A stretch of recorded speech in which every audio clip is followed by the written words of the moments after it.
Olá, eu sou Mauro, técnico do Museu da Eletrônica. Bem-vindo à Eletrônica do Passado. Bom, vamos à introdução e voltamos em seguida. O que nós vamos fazer hoje?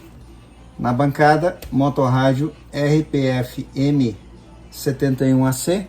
Se você não viu o vídeo anterior, eu vou deixar aqui embaixo um link que você vai clicar, que você vai ser levado lá numa pasta onde tem vários trabalhos de rádios motorrádio. A gente fala nesses vídeos especificamente sobre motorrádio. Para você que gosta, vai ser uma boa diversão.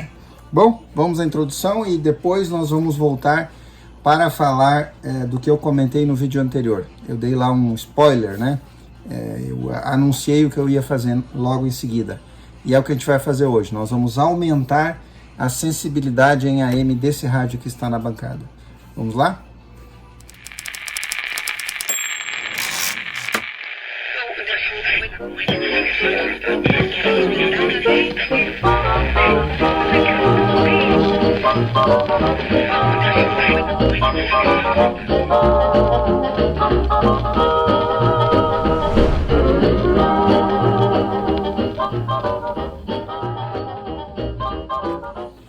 Bom, seja muito bem-vindo à Eletrônica do Passado. Se você ama a eletrônica do passado, a eletrônica que nós chamamos de clássica, que começa lá desde a fabricação, o design da primeira válvula funcional, mais ou menos em torno do início do século passado, e segundo a nossa opinião, termina quando os microprocessadores embarcam então softwares nas placas eletrônicas e essas placas passam a ser comandadas ou mandadas pelo software. Isso podemos dizer mais ou menos na virada do século XX para o século XXI.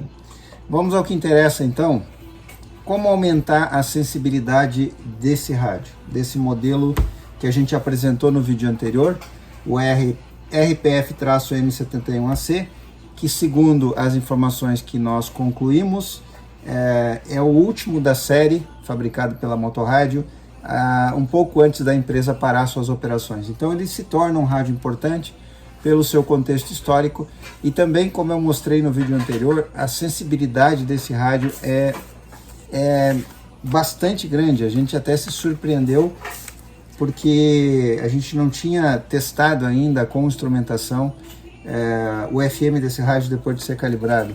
E ele traz uma outra vantagem em 2023, que a sua faixa de FM já é ampliada. Ele vai então, originalmente de fábrica, de 86 a 109 MHz. É um rádio bastante útil para fazer escutas mesmo aí em 2023. A qualidade do áudio não é excepcional, porque a saída de áudio dele é bastante básica, é bastante simples. Porém, talvez ela possa mudar significativamente se colocasse um jack e se usasse uma caixa ou um sonofletor um pouco maior, ao invés desse alto-falante original pequeno que ele tem. Eu acredito que isso iria lhe conferir uma qualidade de áudio um pouco melhor. Mas, sem depreciá-lo, o áudio dele é muito bom, mesmo perdendo em comparação com outros modelos. O que a gente pode fazer para aumentar a sensibilidade de um rádio em AM? É o que a gente vai discutir agora. Agora que a gente já olhou para relembrar ele, eu vou deixar ele deitado aqui na bancada de novo e a gente vai falando e vai referenciando no rádio. Bom, o início dessa análise, ela necessariamente tem que ser feita no estágio de AM. Então vamos lá. O FM a gente já falou no vídeo anterior, está aqui em cima. E o FM eu quero destacar a característica que eu chamei no vídeo anterior de DNA japonês, que é onde você tem menos bobinas e filtros cerâmicos aqui para estreitar a banda passante do canal de FM. Isso aumenta sensivelmente a seletividade. E isso é uma coisa que, se você tiver esse rádio, se você tiver esse modelo de rádio, e você tiver um outro irmão seu motorrádio que não tem essa topologia, que tem FM, você vai notar, principalmente se você mora numa região metropolitana, onde as estações literalmente estão quase uma em cima da outra, você vai notar que esse modelo de rádio aqui vai ter uma muito melhor seletividade. O que é uma seletividade? Resumindo, a capacidade de sintonia com mais perfeição. Ele vai conseguir separar melhor as estações no dial. Bom, mas o nosso assunto é AM. E quando a gente desce para o AM, o que acontece com o sinal de AM que entra pela antena do rádio é o que está pintado nessa cor aqui, é um rosa, né? Dá para chamar essa cor de rosa, que é exatamente isso. Ele tem lá, na chave de ondas, ele tem a ligação com a antena externa, porque em AM ele vai depender da antena externa para as estações, todas as bandas que ele tem, de SW5 até a SW1, que vai de 62 metros a 19 metros. Em ondas médias ele vai usar a sua antena conhecida, antena de ferrite, que vai fazer o trabalho da recepção das estações, né? Então, o que a gente tem que se preocupar aqui nesse rádio? Esse sinal que está entrando pela antena, como a gente sempre comenta nos vídeos, ele é um sinal fraco, salvo exceção as estações ou as broadcasting que estão na sua cidade. É lógico que se você tem uma estação transmitindo com uma potência alta, vários quilowatts em amplitude modulada, você vai ter um sinal muito forte aqui na entrada. Mas via de regra, a imensa maioria dos sinais que entram pela antena do rádio são sinais muito fracos. E esses sinais muito fracos, então, eles precisam ser amplificados por algum dispositivo ativo que a gente encontra logo aqui, que é o nosso transistor, que é o nosso amplificador de RF, porque é, logicamente, o primeiro transistor que recebe na sua base o sinal que vem pela antena. Desacopla por C222, um capacitor de 10 nanofarad, e vai entrar, então, na base aqui do nosso transistor amplificador de RF. E aqui começam os nossos problemas. Quando a gente pega um outro esquema de rádio, e você já viu isso aqui no canal, você vai notar que a topologia aqui é um pouco diferente. Vamos olhar? Este é o B480. Se você não acompanhou os trabalhos desse rádio, busque aí os últimos vídeos do canal e você vai... tenho certeza que se gosta de rádios antigos vai gostar desses vídeos. Aqui, nesse rádio, muito mais antigo do que o nosso rádio motorrádio em questão, nós vemos uma topologia bem diferente. Os sinais que entram pela antena, eles vão ser injetados na base do transistor amplificador de RF. É semelhante, é até parecido, né? Olha só. Olha lá, a gente poderia até comparar os dois. O sinal é injetado na base aqui no motorrádio do T201 e lá no T1, lá no nosso B480, nosso Philco B480. Mas aqui a gente já vê uma diferença que grita aos olhos.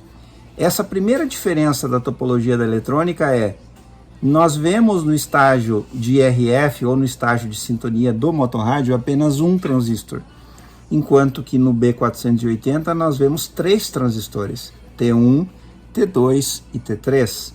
E uma coisa para você que está estudando eletrônica, que deve notar, isso aqui deve saltar aos seus olhos, o capacitor que desacopla o sinal que entra na base do nosso T201 aqui em cima. Estou segurando os dois, por isso não consigo apontar. Mas você já entendeu, você tem o T201 que está ali, o nosso amplificador de RF, e na base dele tem um capacitor de 10 nanofarad que desacopla a antena. Olha o capacitor de desacoplamento que tem na base de T1 aqui no nosso B480. 150 picofarad. É uma diferença abissal. São dois extremos. O capacitor de cima é imensamente grande em relação ao capacitor de baixo. Por que isso tem que ser assim? Porque aqui em cima a gente só tem um capacitor, só tem um transistor. E você vai entender agora o porquê que lá só tem um e aqui no Philco B480 tem 3. T1, amplificador de RF. T2, amplificador, transistor oscilador local. A gente já aprendeu isso em outros vídeos, que a gente tem que pegar uma parcela desse sinal que é injetado, que chega e é amplificado aqui no amplificador de RF. A gente precisa pegar uma parcela desse sinal e jogar num transistor com uma topologia de oscilador local para fazer com que ele faça o batimento desse sinal e entregue para o terceiro transistor, o nosso misturador ou conversor, que vai pegar esses sinais e vai jogar para frente, já um sinal em 455 kHz, que é o batimento, é o resultado do batimento. Isso já foi falado inúmeras vezes aqui no canal. Então, em resumo, amplificador de RF, oscilador local e conversor ou misturador. Agora a gente olha o nosso motorrádio e a gente só vê um transistor. Isso é um enorme problema. O que passou pela cabeça da motorrádio ao usar apenas um transistor para fazer amplificador de RF, para fazer oscilador local e já para... Na verdade aqui não existe um misturador, porque o sinal já sai de lá, ele já sai pelo coletor do transistor, e aqui a gente vê onde ele captura aquela parcela de sinal para fazer o batimento. Você vê aqui, ó, o sinal entra pela base desacoplando com esse capacitor imenso aqui, 10 nanofarad, entra então na base, topologia de emissor comum, coletor sai esse sinal e passa pelo secundário da bobina osciladora de onda média e da bobina osciladora de SW5. Isso tudo está em série, olha só. Então esse sinal vem aqui, está em série, e daí vai ser logo injetado lá na FI. E o sinal que é induzido aqui nessas bobinas aqui, e sai aqui no secundário, é exatamente onde faz o batimento, para a gente ter então os 455 kHz que são injetados no canal de FI. Então, quais são as nossas opções para aumentar a sensibilidade desse rádio? Não é possível alterar o circuito e colocar aqui um transistor oscilador e um misturador. Não tem como, isso é impossível. Então a gente precisa estudar alternativas em que a gente consiga fazer duas coisas especificamente. Aumentar o nível de sinal que entra pela antena e aí compensar essa falta que tem aqui, essa falta desses dois transistores, e talvez, pode ser, que seja possível substituir o BF495C por um transistor japonês que tenha uma menor figura de ruído e que já tenha uma fama de ter sido usado com excelência e com qualidade em rádios, principalmente em rádios fabricados no Japão e nos Estados Unidos. Nós vamos optar pelo seguinte: quando você tem um oscilador, um transistor trabalhando na mesma função de conversor, oscilador, misturador, ele faz tudo ao mesmo tempo, ele é um transistor extremamente crítico, porque aqui você tem três mundos diferentes num mesmo encapsulamento, num mesmo transistor. Se nós olharmos para um estágio onde nós temos um transistor amplificador de RF, o que eu preciso para um transistor amplificador de RF? Ganho. Então, quanto maior o ganho estático, o nosso famoso HFE ou beta, a gente tiver aqui, claro que nós estamos falando de parâmetro H, e a gente ainda vai falar nos próximos vídeos que os transistores eles têm parâmetros híbridos. Mas você que está estudando e quer aprender, sinceramente quer aprender, você pode pesquisar já, vai aí no seu YouTube e pesquise parâmetros híbridos. Eu posso até indicar alguns vídeos sérios que falam disso, se lhe interessar, mas vamos falar só dos parâmetros H. Então, que são os mais conhecidos e foram os mais conhecidos ao longo de toda a eletrônica de bancada, eletrônica clássica, desde os anos 70, sempre se falou em parâmetros H e o conhecidíssimo HFE, mas não é a única coisa que existe. Eu vou falar mais sobre isso, vou fazer mais vídeos sobre isso, vou mostrar as curvas características, vou explicar as diferenças entre os parâmetros, mas de uma forma um pouco mais prática, porque você pode estudar sozinho. Você parou para pensar que você tem o mundo da informação na distância do seu dedo? Saiba usar a informação. O maior problema da internet é um só no mundo hoje. Algumas pessoas falam, mas a internet é usada para o mal. Sim, ela é usada para o mal. Mas eu tenho convicção que ela é usada muito, mas muito, exponencialmente mais para o bem. Para divulgar informação, para divulgar conhecimento. E se você for sincero, você vai aprender. Então, transistor amplificador de RF, ele precisa ter um ganho maior. Transistor oscilador local é o contrário. Ele não pode ter um ganho alto, porque senão ele vai entrar em alta oscilação. ele não vai oscilar como deve e o circuito vai começar a apitar, o seu rádio vai parecer uma caixinha de apitos, se você colocar um transistor errado aqui. Transistor conversor ou misturador também precisa ser um transistor de baixo ganho, porque o único trabalho dele é fazer exatamente a composição desses sinais que vêm de lá e jogar para frente, já para o primeiro estágio de FI. Agora, olhe como a coisa se complica quando você coloca um único transistor para fazer tudo ao mesmo tempo. Aqui a gente não pode ter um transistor de alto ganho, não pode ter um transistor de ganho baixo. Aqui tem que haver um cálculo de circuito tão perfeito para que esse transistor amplifique o sinal fraco que vem de lá, para ele sirva de oscilador local fazendo batimento com esse próprio sinal e para que ele misture esse sinal e jogue para frente para o canal de FI. Então é extremamente complicado. Eu poderia tentar fazer trocas aqui, usando outros transistores, mas a possibilidade, a probabilidade disso não dar certo seria bem grande. Bom, o que a gente vai fazer então? Aonde reside o segredo? Aonde está a técnica que a gente vai utilizar para pegar um rádio como esse, que é o que a gente chama de, popularmente falando, né, de rádio de pilhas? O que a gente vai fazer para aumentar a sensibilidade desse rádio?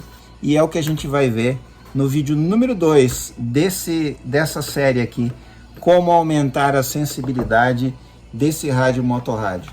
Esse vídeo fica por aqui, eu espero que você fique ansioso para encontrar esse próximo vídeo.